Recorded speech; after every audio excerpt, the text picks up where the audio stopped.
You don't need a genius investment strategy to get rich in 2026. You just need to stop making unforced errors. In amateur tennis, 80% of points are lost, not won. Wealth is the exact same way.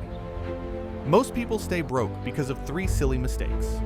The impulse upgrade, buying a new car the moment you get a raise. Bad leverage, using credit cards to buy things that lose value. Emotional investing, panic selling when the market dips 5%. These aren't bad luck, they are unforced errors.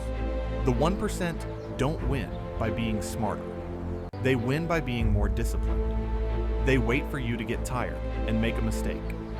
If you can just avoid the stupid financial moves for 5 years, the compounding math of 2026 makes your wealth inevitable. What is the one unforced error you're committing right now?